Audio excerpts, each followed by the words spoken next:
Halo semuanya, saya Henrietta Kesia Sri Daradi dari kelas fase F2 nomor presensi 11. Kali ini saya berada di TPS 17 dan kali ini saya akan memberitahukan kepada kalian semua bagaimana tata cara pemilihan umum yang ada di tempat saya. Mari simak. Yang pertama, kita datang ke TPS setempat dan kita mengecek daftar nama. Apakah kita sudah terdaftar atau tidak? Jika nama Anda tidak ada di dalam daftar, maka segera bilang kepada TPS setempat agar secepatnya dapat diproses. Bila nama kita sudah terdaftar, silahkan kita langsung masuk saja dan registrasi. Berikut adalah lembaran-lembaran yang akan kita coblos nantinya. Wow, sangat besar ya. Jadi kita sebelum memilih kita bisa melihat di papan ini kita mau memilih siapa sebelumnya supaya di tempat pencoblosan tidak perlu menunggu lama.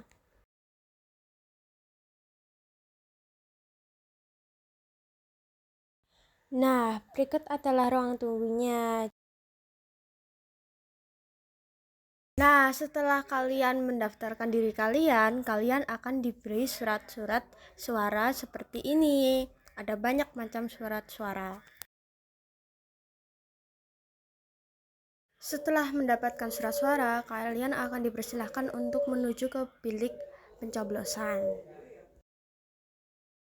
Setelah menggunakan hak pilih, kalian dipersilahkan untuk memasukkan surat suara yang berada di dalam kotak seperti ini ya kurang lebihnya.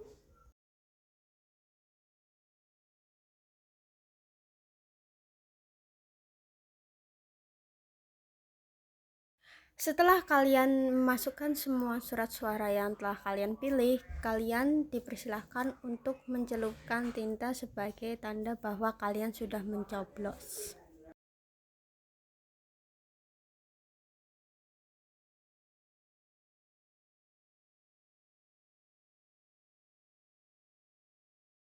Jadi di sini saya bersama Gita. Nah, Mbak Gita, pengalamannya selama dari awal pemilu tuh gimana? Kayak kesannya excited atau kayak gimana gitu? Oke, ini pengalaman pertama aku ikut terlibat langsung selain sebagai pemilih ya. Iya. Ini aku juga sebagai pengawas TPS. Ini pengalaman pertama aku. Yang pasti seru banget karena jadi tahu gimana. Yang tadinya aku bener-bener buta tentang sistematika pemilihan. Kemudian aku jadi belajar banyak dan aku tahu gimana sih persyaratan untuk bisa menjadi pemilih, kemudian proses kegiatan pemilu seperti apa. Seperti itu sih. Kalau dulu kan cuma sebagai pemilih ya udah kita datang ke TPS nyoblos, asal nyoblos meskipun kita nggak tahu apa yang kita pilih, tapi kita kan tetap harus milih ya. Sekarang kita jadi lebih tahu gitu sih. Nah, itu kan pengalamannya jadi pengawas ya. Iya. Pengawas itu kan di sini tuh kan otomatis kalau pemilu itu kan pasti ya rame banget ya. Apalagi kalau pas pagi-pagi itu ya. Nah, itu gimana sih caranya biar tertatar gitu? Supaya tertata tentunya KPPS yang menyelenggarakan pemilu ini kan pastinya petugas KPPS. Saya di sini tugasnya cuma sebagai pengawas supaya menghindari lah hal-hal yang mungkin terjadi dugaan pelanggaran seperti itu. Nah, KPPS menurut aku di sini juga udah bekerja sebaik mungkin sih. Mereka udah nyiapin seperti ruang tunggu yang memadai buat para daftar pemilih biar bisa menunggu antriannya dengan nyaman seperti itu. Dan urutan denah untuk pemilu ini kan juga sudah diatur sama KPU ya, sudah diatur sedemikian rupa.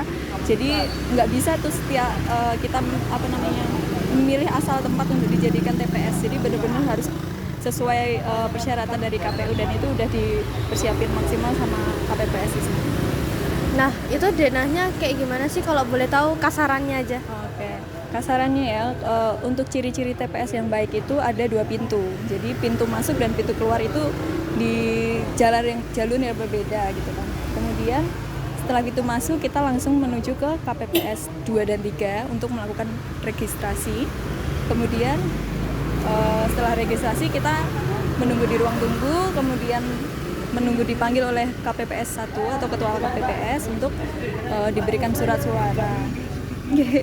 diberikan surat suara, kemudian habis itu menunggu lagi untuk masuk ke bilik antrian. Setelah bilik coblosan, kemudian masukkan ke ke kotak surat suara, terus ke bagian pencelupan tinta, kemudian keluar.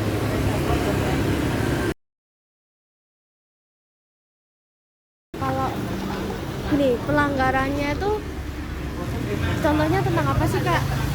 Tadi kan aku lihat ada yang kayak udah daftar tapi malah ditinggal jajan karena kelamaan atau suatu hal gitu. Itu gimana? Oh, kalau itu nggak apa-apa, mungkin karena antriannya banyak ya, kita kan juga nggak tahu kapan dipanggilnya kan.